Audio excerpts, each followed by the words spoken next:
In this video we'll be taking the X2000 high-speed train operated by the Swedish state-owned railway company SJ between Stockholm and Malmö.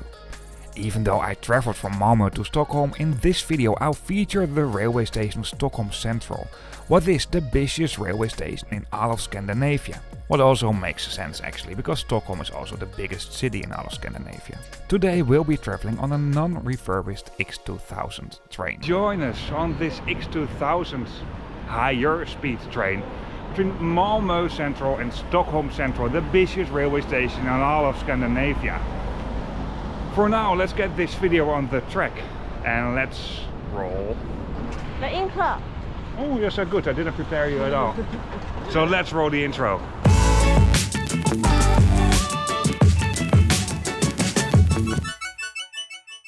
Stockholm is a really nice town to visit. Even though we didn't have that much time, about half a day, we were just wandering through the old town, what is I think also the most popular place to visit. However, something I really like are all the artworks you find in quite a lot of metro stations within Stockholm. There are even dedicated art tours in the Stockholm Metro, what I can really recommend you. I mean, it's off topic for this YouTube channel, but I really like art, and especially contemporary art. And you can find that over here, but I won't dig in that too much because that's off topic for this channel. But contemporary art, infrastructure and trains combined, well, you make me happy. The railway station of Stockholm Central has quite a big underground station. Around the railway station you find several entrances as well. There's basically a whole labyrinth of the undergrounds around the railway station. And basically these are three different stations. I'll show you all in a bit. At the front of what I think is the main entrance, you find a statue of Niels Eriksson, one of the founders of the Swedish state-owned railway company. If I enter the railway station from over here, you get out at the main concourse. This is basically where everything comes together. Well, I'll try to show you this railway station as good as I can, but this is almost mission impossible. But well, let me show you something at least. At the moment I was here, there were some construction works, but at the main concourse, a little bit more at the side, you will find the SJ lounge for first class passengers. This also includes first class passengers of the X2000 trains that we'll be taking today. From here you should have a great view on the main concourse if there were no construction works. Around the main concourse there are tons of shops and places where you can buy some food. I mean, this is a true railway station with lots of places where you can buy food and drinks. There's this big screen at the middle of the main concourse with information about both departing and arriving trains. One thing that basically speaks for itself. There are quite a lot of spots where you can just take a seat and wait for your train, and if the construction works will be finished, this will obviously be way more. And from the main concourse you have direct access to some platforms as well. However, for most tracks you need to use the underground passage. This basically all speaks for itself. To all platforms you find escalators, elevators and obviously also stairs. A bit more at the side of the railway station, if you follow at the main concourse the signs Arlanda Express, you get out over here. You find lots of places to buy food. This is more like a food court, and there's some really nice spots actually. By the way, the tracks 1 to 10, they are directly located at the main concourse building. All the other tracks you need to use an underground passage for that. The tracks 1 and 2 are dedicated for the Arlanda Express only, and this is the airport express and probably also the priciest train in all of Sweden. However, it's really convenient if you're traveling from or to the airport. But I hope that if you watch this video you're not considering to take a plane, because I try to show you as much as possible on this channel what it's like to travel on a more sustainable way of transportation. For the Arlanda Express there is something mentioned as a lounge. It's not a real lounge though, it's more like a kind of really nice waiting area inside. And I mean, for the Arlanda Express you really pay a premium price for the tickets, so I think you can also expect something back for this. I haven't traveled on these trains actually, and sometimes I really make these trip reports on airport trains to reach out to people who wouldn't consider the train otherwise. Maybe if I'm back I can consider to make a trip report on the Arlanda Express. Would you like to see that? Let me know in the comments.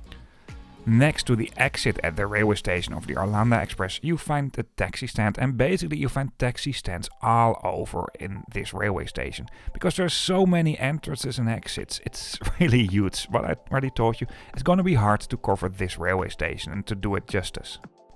Anyway, let's move back to the main railway station building, right next to the entrance of the Arlanda Express. Over here you find the entrance to the bus station, and this place is also huge. It's a real true intermodal transport hub. And even though I'm not always that much in favor for buses, I do think buses can be a good and also really sustainable solution every now and then. Buses, and then especially international buses, don't always have a good reputation, and I don't know if this is a valid reason or not for this, so maybe I should try this out. Anyway, at the bus station you find all the facilities you might expect as well. There are some shops, well not that much, a press bureau, quite a lot of lockers, and there are gates to the buses. Right now we walk through the food court again and go back towards the main concourse of this railway station. And at the main concourse there are several places where you can go down, because there's way more below ground over here than you might think at first.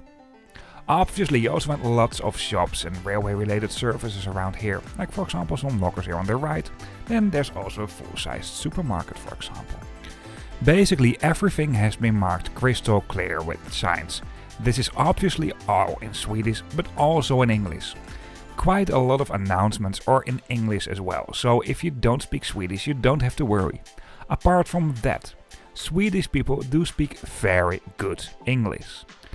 In my experience, or at least this is how I experience it, the level of English in Sweden is better than in the Netherlands where I'm from, if you haven't heard this from my accent by the way. A little fun detail about this, I recently found out that some of my videos will also be automatically synchronized in other languages as well. So yeah, if you watch this video not with my real voice, but with a synchronized voice in for example German or Japanese, then you cannot hear that I'm Dutch. Anyway, via the underground section you obviously find the entrance to all railroad tracks. And I'm not digging in that basically speaks for itself. What you find here as well is an underground passage to a huge labyrinth of underground railways. And I'm talking about the metro and the suburban railways. I mean, this place is really huge. Online I found a map that's more or less showing this area, and as you can see this is just absolutely huge. This is not just covering the metro, what is mentioned as T-Centralen by the way, but also what is on paper another railway station but what is totally integrated, that's called Stockholm City. Stockholm City is only for the commuter trains. So as a tourist in Stockholm you probably won't take those trains. And to be honest, the whole commuter railway station feels more like a metro station to me. Ironically enough, if you're traveling with the use of Interrail or Eurail, as far as I know you cannot use these commuter trains. However, these commuter trains are really affordable. Time to head back to the main railway station concourse. At least at Stockholm Central Station, so not in Stockholm City Station where I'm at right now. This is a huge place, I think I made this very clear in this video. But if you follow the signs, you should be totally fine over here. And if you don't know the way, just ask. I also noticed quite a lot of staff around here. Well, I think I spent quite a lot of time on this railway station, and even with this sites it's impossible to do a full station review. I think you have a good understanding. From and to Stockholm Central Station you've had lots of trains. Regional trains, long distance trains, sleeper trains, both domestically and international. This is a map where you find all direct trains from and to Stockholm Central Station. If you change once or twice, the options are way more. However, because Sweden had basically only had one railway line towards Germany, for example, the options are not that much in terms of capacity. So therefore, I also think that it's good to combine a journey from and to Sweden by ferry. I do have some videos on this as well, and I also arrived this time in Sweden by ferry, and also departed again by ferry. Those videos can be found on this channel as well, and if they're not there yet, just stay tuned, they will be there eventually. I do get some comments on my videos sometimes, mainly by extremely train geeks, that I spend way too much time on the railway stations, but I really think the railway stations are a big part of the entire travel experience. While some other people comment on my videos that they really like the station reviews. Well, what is your opinion about this? Let me know in the comments, but please be nice and also be kind to each other if you comment this. Unqualified comments won't be taken serious anyway. I hope you like this video so far. If you do so, or if it's a helpful video to you, please give me a thumbs up, I really appreciate that. And if you'd like to see more trip reports about more sustainable ways of transportation, the main focus for this channel is long distance and or international traveling. Well, this is definitely an international train. And Malmö is kind of the gateway to Sweden for international passengers as well, but there are other ways to walk across, other ways to get in if you don't fly as well. But if you'd like to see more, then hit that subscribe button if you haven't done this already. For now, let's continue with this video. And for this we move to the railway station of Malmö, from where on I took this train. I also noticed this X2000 high-speed train, and this is the refurbished version. They do look slightly different from outside as well. Well, I really did my best to rebook ourselves to an earlier train. That was the refurbished train, and also at the railway station of Stockholm I tried to find some of the refurbished trains, but no chance of that. And when I saw one, it was so busy with people getting on board of the train that wasn't a good idea either. Anyway, this here on the right is the train that will be taken today from Malmö to Stockholm. The X2000 trains are the fastest trains in Sweden, and they are operated by the state-owned railway company of Sweden, what is SJ. These trains do always come including a seat reservation. Also, if you're traveling with the use of Interrail or Eurail, you're obligated to make a seat reservation. You also need to pay for a small surcharge if you're traveling with Interrail or Eurail. And because these train tickets do come automatically including a seat reservation, at the sides of the train you won't find that much information about what facilities can be found where. Apart from the dining car that has been marked crystal clear with the words bistro. Also, what seats can be approached best if you take that specific entrance doors have been marked crystal clear at the side, so it might be better to walk to the other side of the specific carriage so there won't be congestion within the train. At the front or the back of the train you'll find control car, and at the other side you do find the engine. There's basically one big engine serving this train. These are tilting trains, and you can see right next to the wheels some kind of long bars, and this makes the tilting technique possible. And thanks to the tilting technique, these are the fastest trains in Sweden. A little geek side note, maybe you already noticed on the left there was another train that's being operated by Snälltåget, and that's running on the same route between Malmö and Stockholm.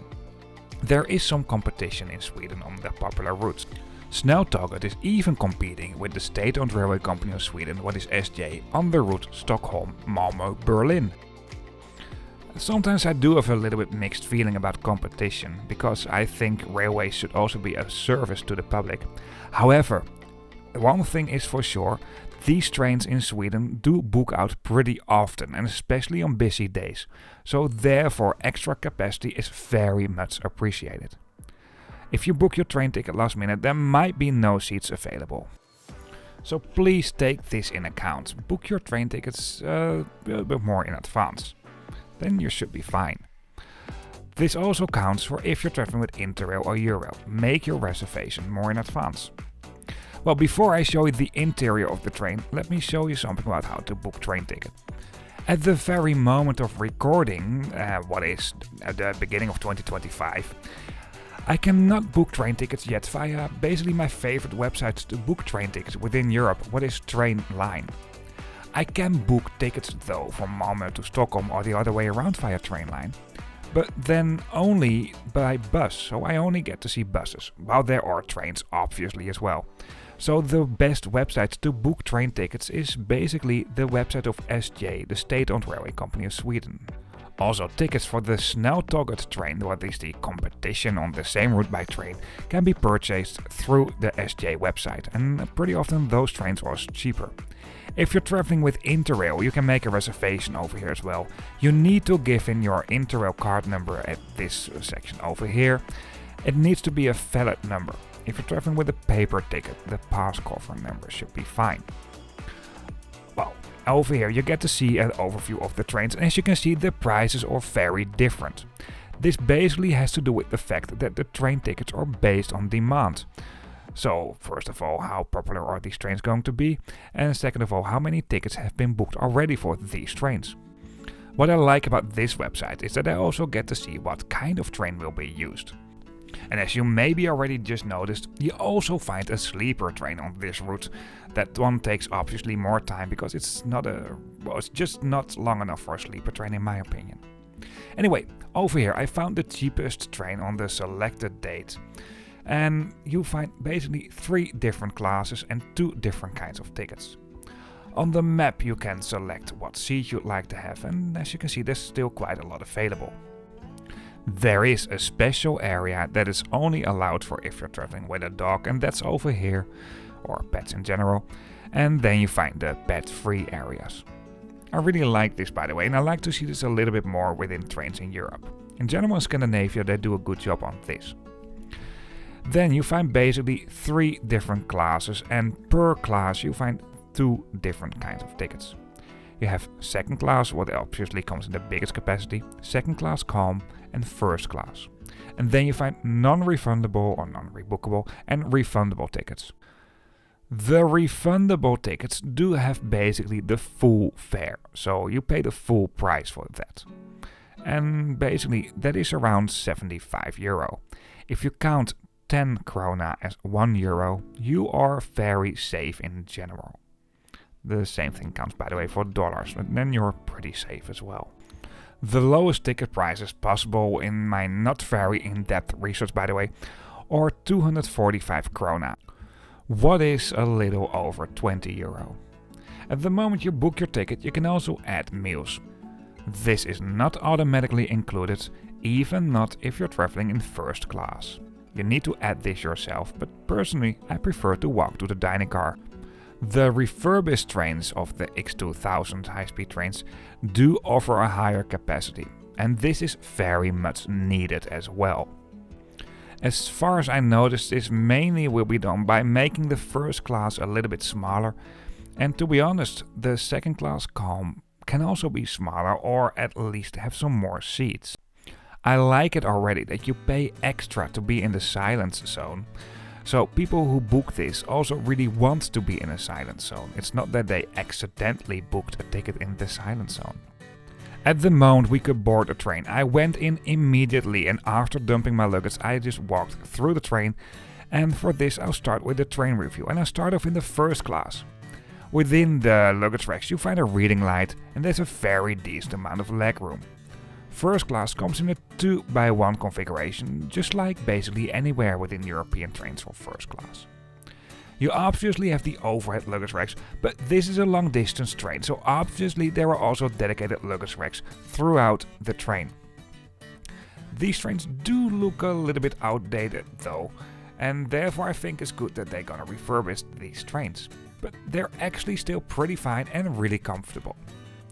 Well, I just sneaked in the first class toilet, and now I'm moving towards the other side of the train, and this is the silence area in second class. Obviously you also find dedicated luggage racks at the vestibules here as well, and the silence area has been marked crystal clear on the headrests as well. While I'm saying this, maybe they don't sell all seats, to have some spare seats just in case people miss their connection or so. Anyway, there is a combination of both airline style seats and seats facing each other. At the vestibules there's some extra information about safety as well, and over here you find more places where you can put some luggage. This here is the rest of the train that comes in a standard class or second class. Here you find the green headrest, and in this car you also find the dining area. Right next to the dining car there's an area for the staff. We even find some microwaves in the dining car where you can heat up some food you can buy here.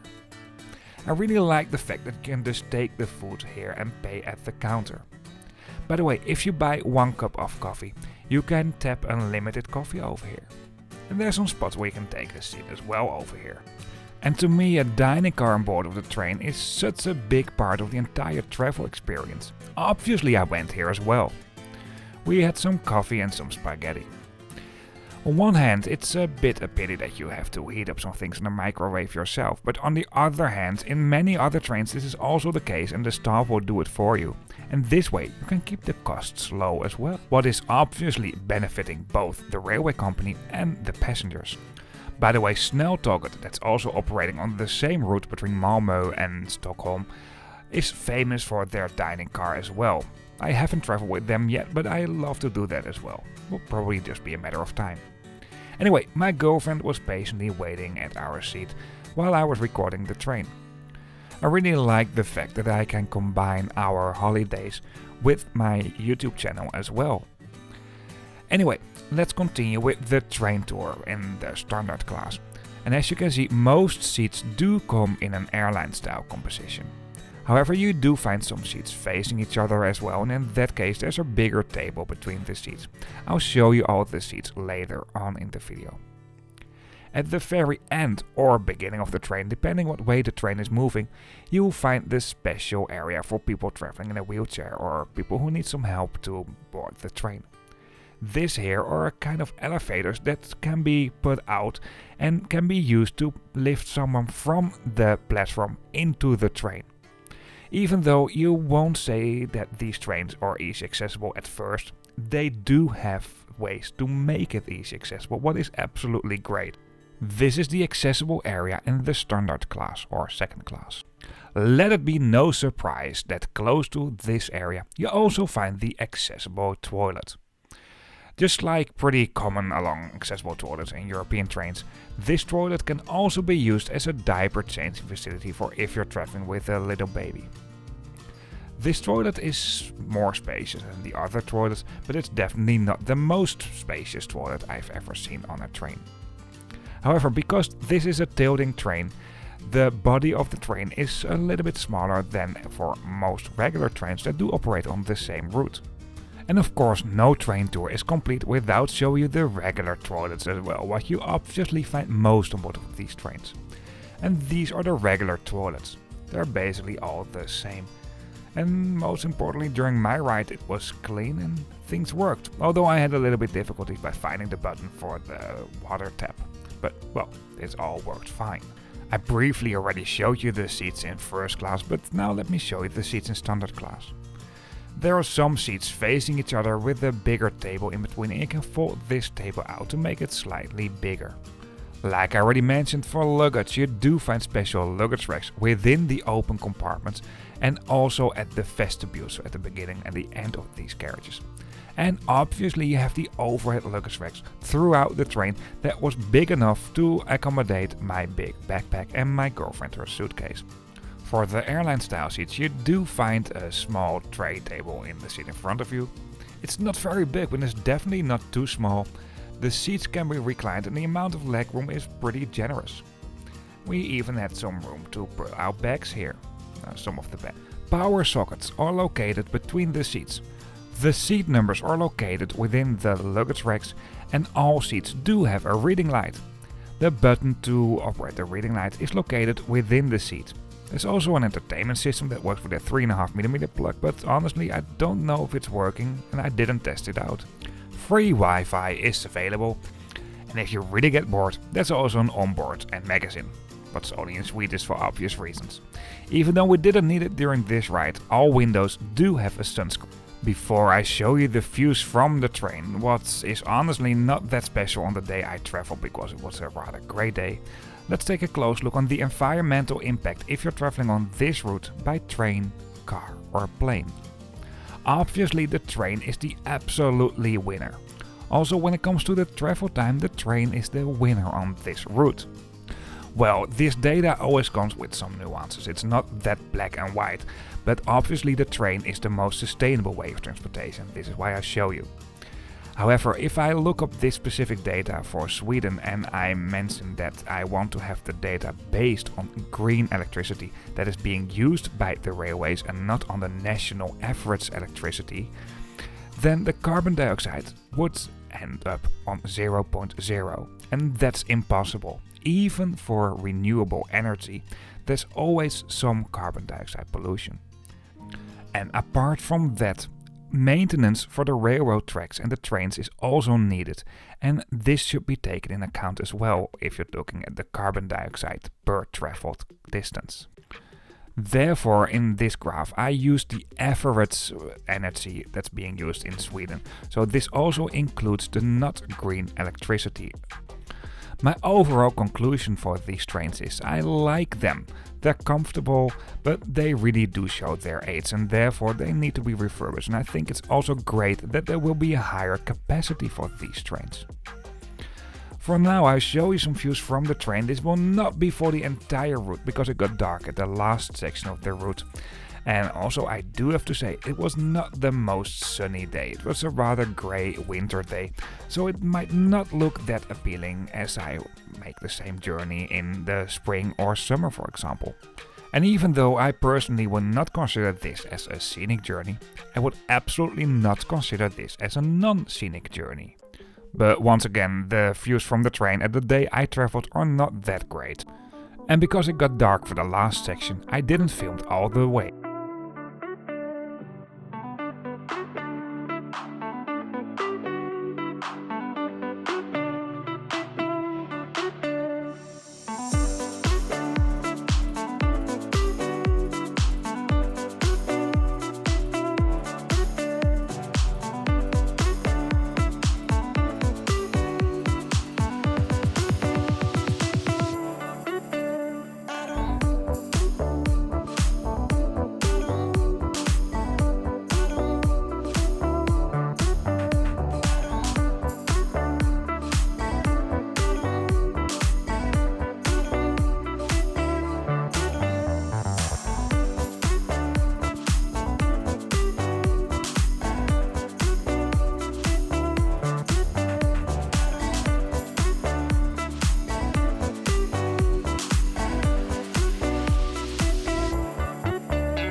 So that's it for this video on board of this X2000 Snaptalkers high-speed train in Sweden. Are you trying to hide? I made a silly face. You made a silly face. So you made a silly face. I missed out on that. Anyway, I hope you liked this video. Yes. Yeah. Oh, do you like it? Yeah. You like it? You haven't even seen the result. I still need to edit. But I like my trip. Oh, you like your trip? Good. Good. Anyway, I hope you like this video as well. This video is only about the train, obviously. But if you did so, or it has been a helpful video to you, please give it a thumbs up. I really appreciate that. If you'd like to see more trip reports about more sustainable ways of transportation, the main focus for this channel is long distance and or international traveling, then hit that subscribe button if you haven't done this already. From here on, we'll take a ferry to Helsinki. We'll take that today actually, we already slept. And there will be a trip report on that as well, of course. For now, that's it for this video. Before we really end up this video, one last thing.